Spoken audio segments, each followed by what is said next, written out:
মা, আজ রাতে কি হবে, ভাত না রুটি? আজ রুটি করো বরং ছোট বৌমা, ঠান্ডা লেগেছে সবার। 10 জনের জন্য 30-35টা করো মোটামুটি। আর একটু আটা মেখে রেখে দাও ফ্রিজে, কম বেশি হলে তখন দেখা যাবে। মন্দাকে বলে দিচ্ছি তরকারিগুলো কেটে দিতে।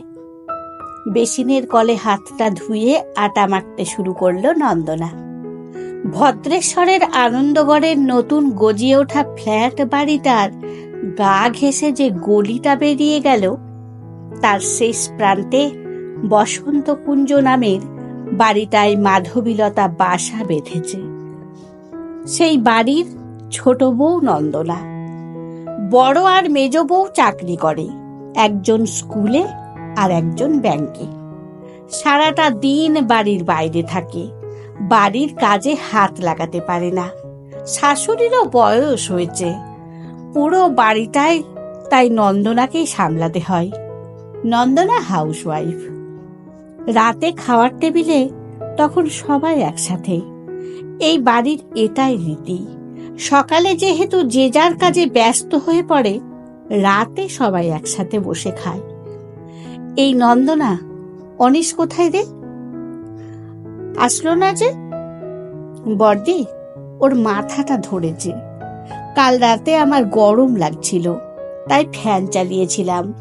ওর এমনিতেই শরীরটা ভালো ছিল না, বোধহয় ঠান্ডা লেগে গেছে।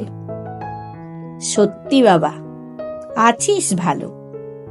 সারা দিন বাড়িতে বসে আরাম করেও তোর হয় না। রাতে একটু কম আরামে ঘুমোলে হতোটা কি? আমরা সারা দিন বাইরে হাড় ভাঙা খাটুনি করি, তাও তো তোর মতো আরাম করি না।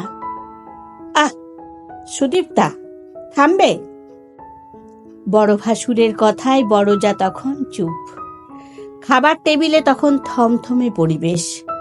কোনো মতে চোখের জলটা সামলে রান্নাঘরে গেল নন্দনা। কলটা জোরে চালিয়ে দিল।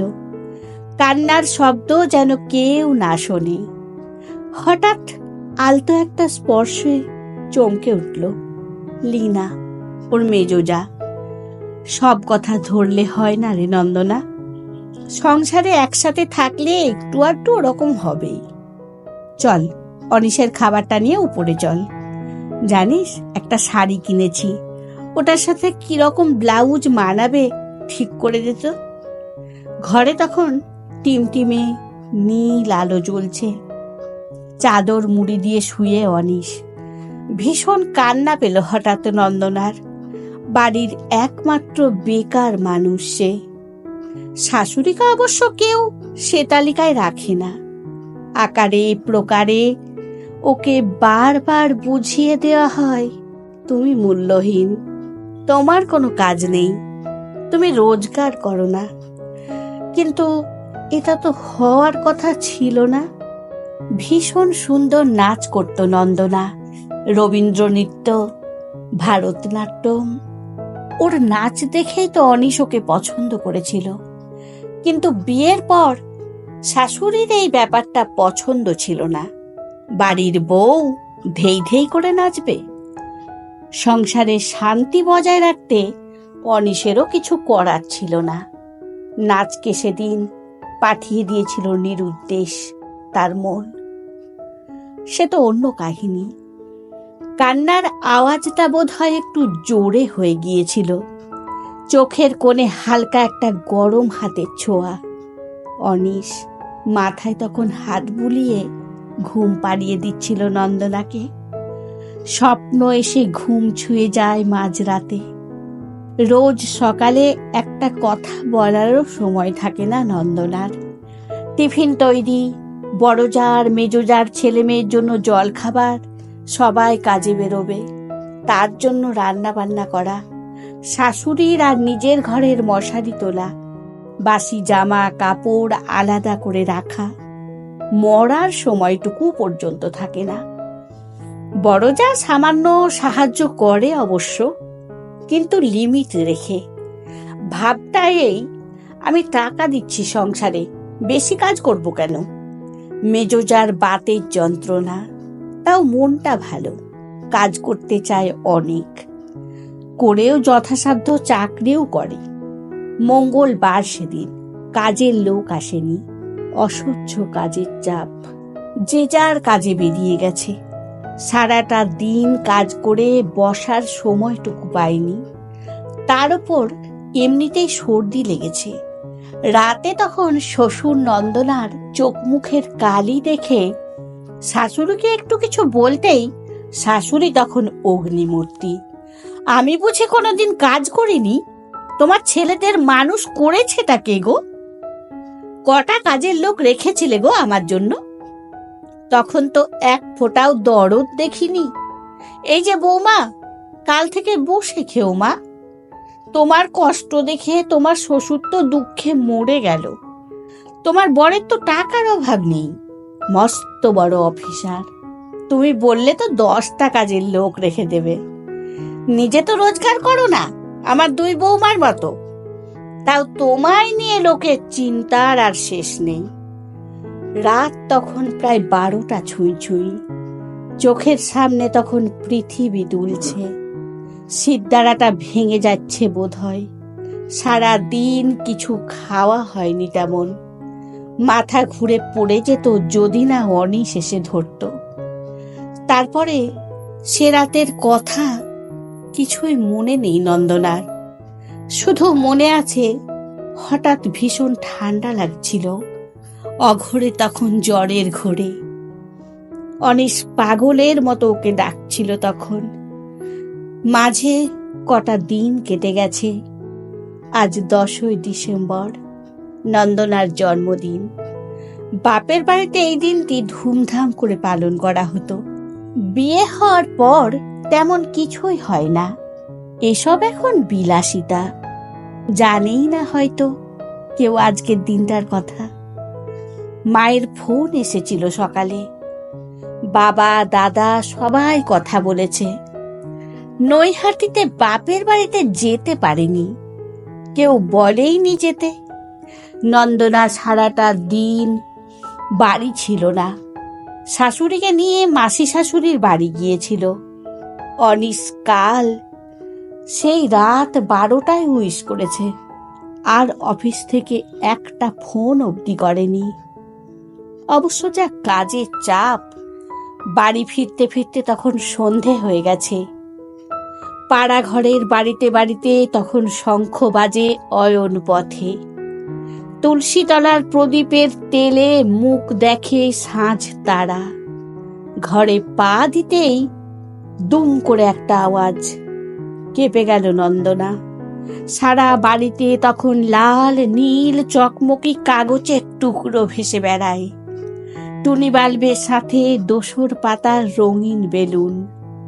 বড় ভাসুরের মেয়ে মিষ্টি নন্দনাকে হঠাৎ পরিয়ে দিল একটা বার্থডে ক্যাপ। সামনের টেবিলে রাখা চকলেট কেক তখন বৃত্ত সাজার মোমবাতি মিশিয়ে হ্যাপি বার্থডে গানে গলা মিলিয়েছে সবাই। বাড়ির লোক, বাপের বাড়ির লোক, পাড়া প্রতিবেশী। মা এই জন্য নৈহাটিতে আসতে বলেনি। বড়দি একটাও বাজে কথা বলেনি সকাল থেকে। শাশুড়ি মা এই জন্য বাড়ি থেকে বের করে নিয়ে গিয়েছিল। অনিশ, তুমি এত কিছু করলে আমার জন্য, এসব আমার জন্য? বিশ্বাস হয় না নন্দনার। কেকের উপর চোখের জলের বিন্দু সপ্তপদী নেশায় সবার অলক্ষ্যে। মেজোজা তখন মাইক হাতে বাড়ির উঠোনে। চাঁদোয়া টাঙানো হয়েছে কখন। টেবিলের উপর রাখা মস্ত বড় একটা ট্রফি। অবাক চোখে সেদিকে তাকিয়ে সবাই। আপনারা সবাই হয়তো ভাবছেন বার্থডে পার্টিতে ট্রফি আবার কিসের জন্য। বলছি, আজ পুরস্কার বিতরণী সভা, বলতে পারেন স্বীকৃতি সভা। নন্দনা আমার ছোট যা। সবাই বলে ও নাকি চাকরি করে না, কিন্তু জানেন ও বেস্ট টিচার। আমার ছেলে মেয়েকে পড়ায় ও বেস্ট ফ্যাশন ডিজাইনার। আমার কোন ব্লাউজে কি ডিজাইন হবে ও ঠিক করে দেয়। ও বেস্ট শেফ। ওর হাতের রান্না একবার যে খেয়েছে সে ভুলতে পারবে না। ও ও বেস্ট ডক্টর। বাড়িতে কারোর যদি কোনো অসুখ করে, সব রকমের টোটকা ওষুধ ওর মজুদে। ও বেস্ট সাইকোলজিস্ট। আমার মনের কথা সব জানতে পারে এক নিমেষে। ও একসাথে বেস্ট হাউসকিপার, বেস্ট নার্স, বাড়ির ম্যানেজার। লোকে বলে ও কাজ করে না, ও তো হাউসওয়াইফ। কাজ কাকে বলে একটু বলবেন প্লিজ? যে মানুষটা ভোর থেকে রাত অবধি কাজ করেই চলে, সে নাকি কাজ করে না। যে মানুষটা শুধু দিয়েই চলেছে, সে নাকি সংসারে একটা টাকাও দেয় না। যে মানুষটার হাতের জল শুকায় না, সে নাকি বাড়িতে আরাম করে। ওয়ার্কিং ওম্যান মানে শুধুই যে টাকা রোজগার করে 10টা 5টা, আর যে খেতে চলেছে সকাল থেকে রাত বাধা ধরা সময় বাদে, সে নাকি ওয়ার্কিং ওম্যান নয়। যে মানুষটা না থাকলে টাকা রোজগার করাটা মুশকিল হতো, তাকে টাকা চাইতে গেলে দুবার ভাবতে হয়, কারণ সে রোজগার করে না। মানুষটাকে কিছু বলার আগে দুবার ভাববেন, এই মানুষটার কাজ অন্য লোককে দিয়ে করাতে গেলে আপনার কত টাকা লাগতো। তারপর না হয় বলবেন ও নিজে রোজগার করে না, অন্যের টাকায় খায়। পাথরের মতো স্তব্ধ হয়ে দাঁড়িয়ে আছে নন্দনা। সারা বাড়িতে তখন অদ্ভুত নীরবতা। কোনো কোনো মহিলার কান্নার আওয়াজ ভেসে আসছে হালকা সুরে। মাইক তখন নন্দনার হাতে দিল লীনা। নন্দনার হাত কাঁপছে, কান্নার দমকে দম বন্ধ হয়ে আসছে। তেমন কিছুই বলতে পারল না, শুধু একটা কথা তখন বলেছে কাঁপা কাঁপা সুরে। শ্বশুর বাড়িতে মানিয়ে নিতে হয় একটা মেয়েকে, যে নিজের সব কিছু ছেড়ে একটা মানুষের হাত ধরে আসে।